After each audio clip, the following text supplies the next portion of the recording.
అందరికీ నమస్కారం. ఈరోజు మీ అందరికీ నేను వినిపించబోయే కథ సహధర్మం. రచయిత సింగరాజు రమాదేవి గారు. ఇక కథలోకి వెళితే, ప్రకాశరావుకి అంత అగమ్య గోచరంగా ఉంది. అసలు జీవితంలో అతను ఎప్పుడూ ఇంతగా బుర్రలు కొట్టుకోవాల్సిన అవసరం రాలేదు. ఏ విషయం గురించి ఇంత తీవ్రంగా ఆలోచించాల్సిన పని పడలేదు. అలాంటిది ఇప్పుడు ఎటూ దిక్కు తోచట్లేదు. ఏమీ పాలుపోవడం లేదు.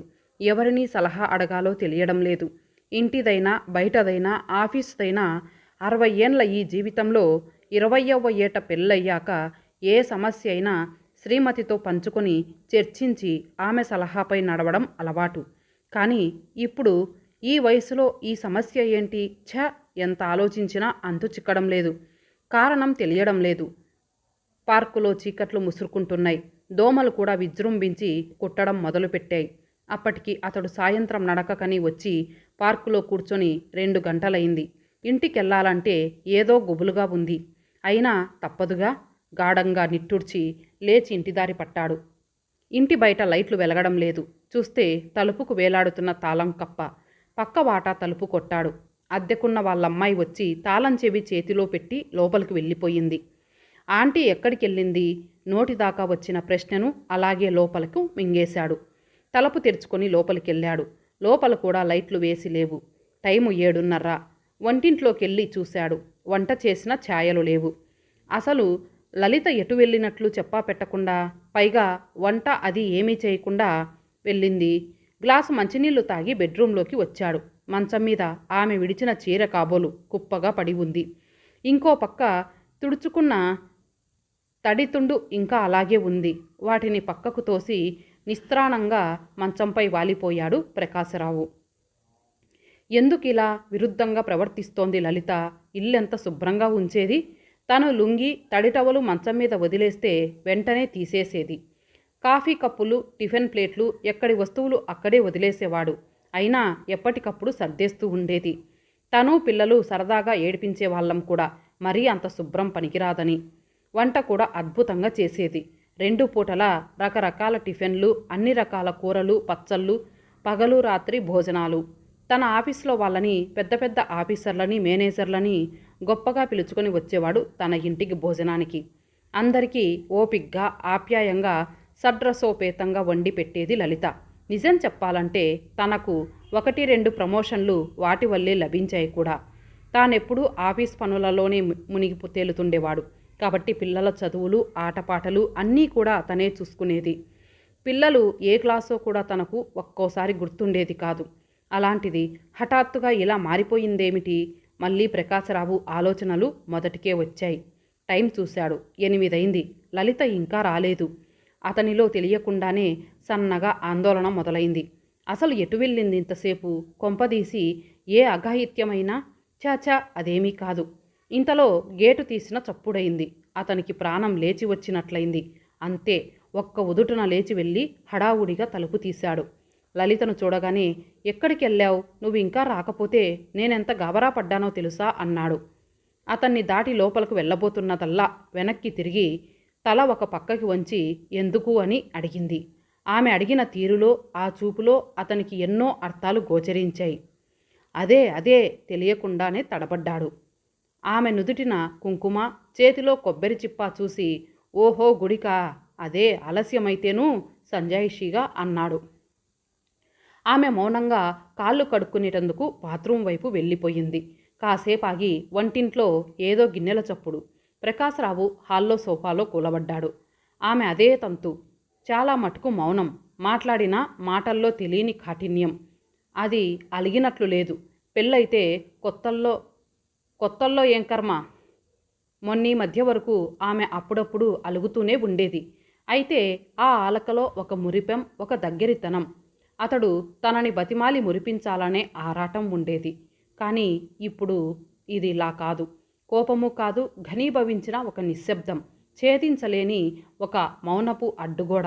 ఆమె మొహంలోని ఒకానొక కరుడు కట్టిన నిర్లిప్తత అతన్ని దరి చేరనివ్వడం లేదు. అసలు ఏ ప్రయత్నం చేసి దగ్గరయ్యి స్వాంతన చేకూర్చాలో అర్థం కావడం లేదు. అతను ఆలోచనల్లో ఉండగానే ఆమె డైనింగ్ టేబుల్ పైన గిన్నెలు సర్ది భోజనానికి రండి అని పిలిచింది. ఆ పిలుపులో ఎంత తేడా! భోజనానికి వస్తారా అని అడగలేదు. అబ్బా ఇంకెంతసేపు రండి అని విసుక్కోలేదు. అలా అని మర్యాద లేదు. అది ఒక వాక్యం అంతే. అందులో ఏ భావం లేదు, భాష తప్ప. అసలు భావమే లేదా? ఉంది. ఇన్నేళ్ళు ఇంతటి ప్రేమానురాగాలు పంచిన ఆమె ఇంత అభావంగా రాయిలా మారిందంటే కారణం ఖచ్చితంగా ఉండే ఉంటుంది. అవును ఉంటుంది. తను కనుక్కోవాలి, కనుక్కుంటాడు దృఢ నిశ్చయంతో లేచాడు ప్రకాశరావు. బహుశా ఈ వయసులో ఇలాంటి సమస్య ఎవరికీ రాదేమో పార్కులో బెంచి పైన కూర్చొని స్నేహితుడు వెంకట్రావుతో అన్నాడు ప్రకాశరావు. ఏమిటోయ్ ప్రకాశం, వింతగా ఉంది. ఇన్నాళ్ళు కాపురం చేశాక ఇవాళ భార్యతో తగాదా కొత్త? కారణం తెలియక కొట్టుమిట్టాడుతున్నావా? అయినా నాకు తెలిసి లలితమ్మ చాలా అనుకూలమైనది కదా.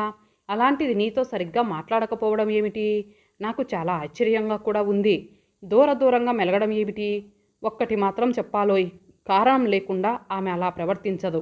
నిర్మోహమాటంగా అసలు ఇదంతా ఎప్పుడు మొదలైందో, దాని ముందు జరిగిన సంఘటనలేమిటి అన్నీ సక్రమంగా గుర్తు చేసుకొని ఏదీ వదలకుండా విడమర్చి చెప్పు అన్నాడు వెంకట్రావు. ప్రకాశరావు చెప్పడం మొదలుపెట్టాడు. వందనా గార్డెన్స్ నగరంలో ప్రసిద్ధి చెందిన ఫంక్షన్ హాల్. పేరుకు తగ్గట్టు చక్కటి లాన్, రకరకాల పూల మొక్కలు, క్రోటన్లతో వాతావరణం చాలా ఆహ్లాదంగా ఉంది. చల్లటి సాయంత్రపు పిల్లగాలికి మొక్కలు మెల్లమెల్లగా ఊగుతున్నాయి. వేదిక అంతా దండలతో, రంగు కాగితాలతో అద్భుతంగా అలంకరించి ఉంది.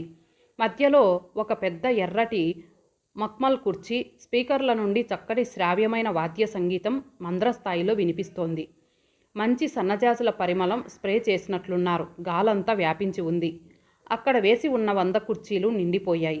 వచ్చిన వారంతా ఒక ప్రత్యేక వ్యక్తి కోసం ఆరాటంగా ఎదురు చూస్తున్నారు. చాలామందికి అక్కడ జరగబోయే ఫంక్షన్ ఏమిటో తెలియదు.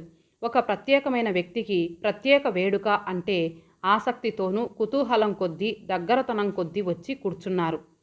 కారు దిగి టీవీగా హాలులోకి అడుగుపెట్టింది లలిత. వంకాయ రంగు అంచుగల ఆకుపచ్చ రంగు గద్వాల చీర, చెవులకు తెల్లరాళ్ల దుద్దులు, నుదుట పెద్ద ఎర్రటి బొట్టుతో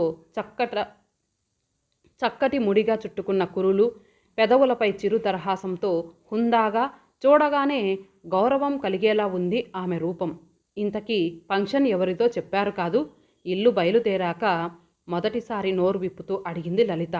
చూస్తావుగా అంటూ ఆమెను ముందు వరుసలో కూర్చోబెట్టి సరాసరి వేదికనెక్కిన ప్రకాశరావు మైక్ అందుకొని మాట్లాడడం మొదలుపెట్టాడు.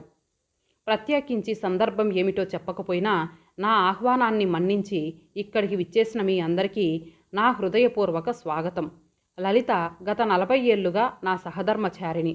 ఇన్నేళ్లలో ఆమె నా నుండి దూరంగా ఉన్నది ఏ వారం 10 రోజులలో, అది ఆమె తల్లిదండ్రులు మరణం వంటి అత్యవసర పరిస్థితుల్లో.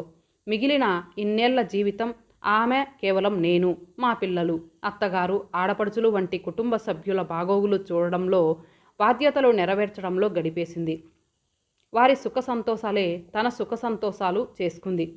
వారికి ఏ కష్టం వచ్చినా ఆమె తల్లడిల్లిపోయేది. 1000 దేవుళ్లకు మొక్కుకునేది. మీకు అనిపించవచ్చు ఇందులో వింతేముందని, ప్రతి ఇల్లాలు లేకపోతే కనీసం 90% ఇల్లాళ్ళు చేసే పనులేగా ఇవి అని, ప్రతి ఇంట్లో జరిగే కథే కదా ఇది అని. వింటున్న లలిత మొహంలో రంగులు మారుతున్నాయి. 1 నిమిషం ఆమె వంక చూసి మరలా తన ప్రసంగాన్ని కొనసాగించాడు ప్రకాశం. వారం క్రితం వరకు నేను అంతే. కానీ నా స్నేహితుడు వెంకట్రావు, నా భార్య లలిత నా కళ్ళు తెరిపించారు. లలిత నాదో ఇదివరకట్లా లేదని, ఆమె ప్రవర్తనలో ఏదో తేడా ఉందని నా మిత్రునితో చెప్పాను. అసలు ఇదంతా ఎప్పుడు మొదలైంది, దాని ముందు జరిగిన సంఘటనలు ఏమిటి అన్నీ సక్రమంగా గుర్తు చేసుకుని ఏదీ వదలకుండా చెప్పు అన్నాడు వెంకట్రావు. నేను ఒక 10 రోజులు వెనక్కి వెళ్ళి గుర్తుకొచ్చింది, ఇదంతా ఆ రోజే మొదలైంది. 31వ తేదీ నా రిటైర్మెంట్ తేదీ. ఆ రోజు ఫంక్షన్కు నువ్వు హాజరయ్యావు కదా అన్నాను. అవును, చాలా బ్రహ్మాండంగా ఉంది. ఆఫీసులో ప్రతి ఒక్కరూ నీ పనితనం గురించి, ఆఫీస్కు నువ్వు చేసిన సేవ గురించి, ఆఫీసులో పైవారితో క్రిందివారితో నువ్వు సాగించిన సత్సంబంధాల గురించి గొప్పగా పొగిడారు. అవును, ఆ రోజు నిజంగా నా జీవితంలో ఎన్నటికీ మర్చిపోలేని రోజు. ఆ రోజు నాకు జరిగిన సత్కారం, వేసిన పూలదండలు, కప్పిన శాలువ, అందరూ ప్రేమతో ఇచ్చిన బహుమతులు అన్నీ అపురూపంగా దాచుకున్నాను. ఇహ నా గురించి అందరూ చెప్పిన మంచి మాటలు నా మనోఫలకంపై సువర్ణాక్షరాలై నిలిచిపోయాయి. నా శేష జీవితమంతా ఆ మాటలు కలిగించిన ఆనందంతో, స్ఫూర్తితో గడిపేయవచ్చు.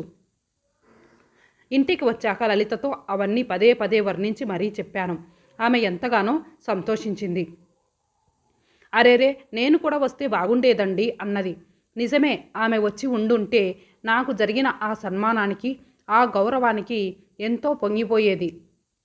నాకే ఎందుకో ఆమెను పిలుద్దామని తట్టలేదు. పదే పదే రాత్రంతా అదే మాట్లాడుకుంటూ ఉన్నాము.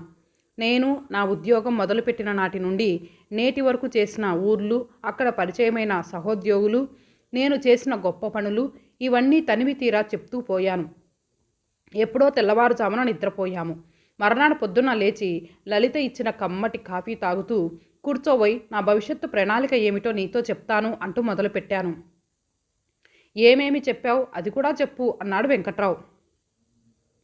ఏముంది, పొద్దున్న లేచి కాఫీ తాగాక 7 నుంచి 8 వరకు వాకింగు, 8 గంటలకు వచ్చి పేపరు అది చూసి 9ంటికి టిఫిన్ కాఫీ, 10 గంటలకు స్నానం, 11 గంటల నుండి 1 గంట వరకు రీజనల్ లైబ్రరీలో గడపడం, 1:30కు మధ్యాహ్న భోజనం, ఓ 2 గంటలు కునుకు తీస్తే సాయంత్రం మళ్ళీ కాసేపు అలా బజార్కో ఏ సాహితీ సభకో హాజరై రాత్రి భోజనం, నిద్ర అన్నీ సమయం ప్రకారం జరిగిపోవాలి. ఏదో రిటైర్ అయ్యాను కదా అని తాత్సారం చేస్తే ఊరుకునేది లేదు. తమాషాగా లలితను బెదిరించాను కూడా. ఇవన్నీ విని లలిత ఏమంది? వెంకట్రావు కుతూహలంగా అడిగాడు. ఏమంది? అవును ఏమంది? ఆలోచనలో పడ్డాడు. ఏమోరా, పెద్దగా గుర్తులేదు. అప్పుడు లలిత ఏవో కూరలు తరుక్కుంటోంది. నేను చెప్పడం అవగానే లేచి అవి పట్టుకొని వంటింట్లోకి వెళ్ళిపోయింది. ఆ తర్వాత మళ్ళీ రెట్టించాడు వెంకట్రావు. ఆ తర్వాత? అవును, ఆ తర్వాతే. నిజమే, ఆ తర్వాత నుంచి ఈ వరస మొదలైంది. హఠాత్తుగా నా మెదడులో పొరలేదో విప్పుకున్నాయి. ఇప్పటి వరకు నేను పట్టించుకొని తెలుసుకొని కొత్త కోణాలేవో నా మనసును తట్టిలేపాయి. వాటి ఫలితమే ఇవాల్టి ఈ వేడుక. ఇంటి యజమానిగా, డబ్బులు సంపాదించుకునే వ్యక్తిగా నాకు ఇంటికి ఆమె చేసిన సేవలన్నీ నా హక్కుగా, ఆమె బాధ్యతగా భావించాను నేను. ఒక గృహిణిగా ఆమెది అంతే ముఖ్యమైన పదవి అని గుర్తించలేదు. ఆమె శ్రమకు, సేవకు ఏనాడు గుర్తింపునివ్వలేదు. అది ఒక పనిగానే భావించలేదు. 30 ఏళ్ల నా ఉద్యోగ జీవితంలో నాకు జీతంతో పాటు ఎన్నో ఇంక్రిమెంట్లు, పదోన్నతులు, ప్రశంసలు, బహుమతులు, అటు పిమ్మట పదవీ విరమణ.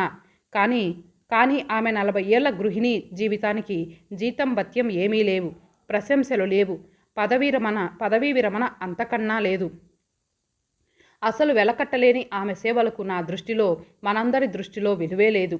ఇన్నేళ్ల నా తప్పుకు ప్రాయశ్చిత్తంగా నేను చేసిన తప్పు ఇక ముందు మరెవ్వరూ చెయ్యకుండా ఉండాలనే ఉద్దేశంతోనే ఈనాడు సభాముఖంగా నా తప్పుకు క్షమాపణ కోరుతున్నాను.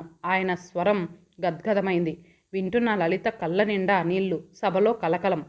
నేను ఏమి చేసినా ఆమె రుణం తీర్చుకోలేనని నాకు తెలుసు. కానీ ఈ చిన్న సన్మానం నేను, నా పిల్లలు కలిసి లలితకు తెలియకుండా ఏర్పాటు చేశాం. ఆ మాట వినగానే లలిత కళ్ళు ఆశ్చర్యంతో, ఆరాటంతో పిల్లల కోసం వెతికాయి. అమ్మమ్మ, నానమ్మ అంటూ మనవలు, మనవరాళ్ళు చాటు నుంచి పరిగెత్తుకుంటూ వచ్చి ఆమెను స్టేజి మీదకు తీసుకెళ్లారు. పెద్ద మనవడు, మనవరాలు వచ్చి ఆమెకు పుష్పగుచ్చాలు అందించారు. ఆమె ఆ పుష్పగుచ్చాలు అందుకొని వారిద్దరినీ దగ్గరకు తీసుకొని ముద్దాడింది. వెనుకగా కూతురు, కోడలు వచ్చి పెద్ద పూలమాలను ఆమె మెడలో వేశారు. కొడుకు, అల్లుడు వచ్చి ఒక చక్కటి ఖరీదైన శాలువా కప్పారు. ఆమె ఇంకా ఆ ఆనందాశ్చర్యాలలో తేరుకునే ముందే ప్రకాశరావు మైకు ఆమె చేతికిచ్చాడు. లలిత కళ్ళు తుడుచుకుంటూ, ఇంత అద్భుతమైన అభినందన సభ ఏర్పాటు చేసిన మా వాళ్లకు, వచ్చిన మీకందరికీ నమస్కారం. ఏ స్త్రీ కూడా తన గృహిణి జీవితం నుండి రిటైర్మెంట్ కోరుకోదు. అలా చూస్తే అది ఆమె బ్రతుకు నుండి విరమించడమే అవుతుంది. అయితే ఆమె కోరుకునేది తను చేసే పనులకు రవ్వంత గుర్తింపు, గోరంత తోడ్పాటు. వ్యక్తిగా నాకంటూ కాస్తంత చోటు, సమయం. పెళ్ళైన కొత్తలో ఆడపడుచు, అత్తామామగారుల బాధ్యతలతో, ఆపై కొన్నాళ్ళు పిల్లలు, వారి పసితనం, ఊపిరి సలపని పనులు, ఆ తర్వాత వారి స్కూలు, కాలేజీ జీవితాలు, వారిని చదివించడం, చెడుతోవ పట్టకుండా చూసుకోవడం, కుటుంబ సభ్యులందరికీ భోజనం తయారీ, ఇతర ఇంటి పనులు ఎప్పుడూ ఉండేవే. ఇన్ని బాధ్యతల మధ్య ఎప్పుడూ నేను అర్రులు చాచింది, నాకు దొరకనిది, నాకంటూ కాస్తంత సమయం, నేను ఒంటరిగా ఉండి నా భావాలను నాతో నేనే పంచుకునే చోటు. పిల్లల చదువులు, పెళ్ళిళ్ళు అయ్యి స్థిరపడ్డాక కొంత వెసులుబాటు దొరికింది. ఆయన రిటైర్మెంట్ అయ్యాక ఇహ నాకంటూ వీలు చిక్కించుకోవచ్చు అని ఆశపడ్డాను. కానీ ఆయన రిటైర్ అయ్యి అవగానే భావి జీవితపు ప్రణాళిక సిద్ధం చేసుకున్నారు. ఇందులో ఇంటి పనిలో సహాయానికి కానీ నాకు కానీ ఎక్కడా స్థానం కల్పించలేదు. అసలు నా వైపు నుండి ఆలోచించలేదు. నీ గానుగెద్దు జీవితపు టైం టేబుల్ ఏమాత్రం మారడానికి వీలు లేదు సుమా అని నవ్వుతూనే హెచ్చరించారు కూడా. మీలో చాలామందికి తెలుసు నాకు మోకాళ్ళ నొప్పులు. డాక్టర్ దగ్గరకు వెళ్తే వాకింగ్ చేయమంటాడు. పొద్దున పూట వెళ్ళామంటే పాలవాడు, పేపర్, పని మనిషి, చాకలి ఇలా ఎవరో ఒకరు వస్తూనే ఉంటారు. ఆ పైన ఇంటి పని, వంట పని మామూలే. ఇక సాయంత్రాలు ఇంటికి తాళం వేసి వెళ్తే ఆయనకిష్టం లేదు. ఆయన వచ్చేసరికి నేను ఇంట్లో ఉండాలి. చక్కగా తయారై కాఫీ, టిఫిన్తో ఎదురవ్వాలి. ఇన్ని ఆంక్షల మధ్య నా నడక ఇంకెక్కడ సాగెను? అలాగే ప్రతి శుక్రవారం గుడికి వెళ్ళాలని నా కోరిక. ఎన్ని ఇక్కట్లో చెప్పలేను. ఇలా చెప్పుకుంటూ పోతే ఎన్నో నా ఇష్టాలు, అవసరాలు, అభిరుచులు అన్నిటికీ ఆఖరి స్థానమే ఉండడంతో పెద్ద నుండి చిన్న వరకు అందరి పనులు, అవసరాలు ముగిశాకే నేను నా గురించి ఆలోచించాల్సిన పరిస్థితి. నేను ఒక స్త్రీగా, ఒక గృహిణిగా, తల్లిగా, భార్యగా నేను కోరుకునేది ఒక్కటే. ఇంటి పని, వంట పని చేసేవారు కూడా మనుషులే. వారికి కొన్ని ఆలోచనలు, అభిరుచులు, ఆశయాలు ఉంటాయి. వారికి కొంతలో కొంత మీ సహకారం అందించండి. వారి పనుల్లో తోడ్పడండి. వారు చేసిన పనిని గుర్తించండి. అప్పుడప్పుడు అయినా ఒక చిరునవ్వు, ఒక ప్రశంస, ఒక మెచ్చుకోలు అందివ్వండి. అదే వారు కోరుకునేది. ఇన్నాళ్టికి నా మనసు అర్థం చేసుకున్నందుకు ఈయనకు లలిత భావోద్వేగంతో గొంతు బొంగురుపోగా మాట్లాడటం మానేసింది. ఇంతటితో ఈ కథ సమాప్తం. మళ్ళీ మరొక మంచి కథతో కలుద్దాం. అంతవరకు సెలవు. నమస్తే.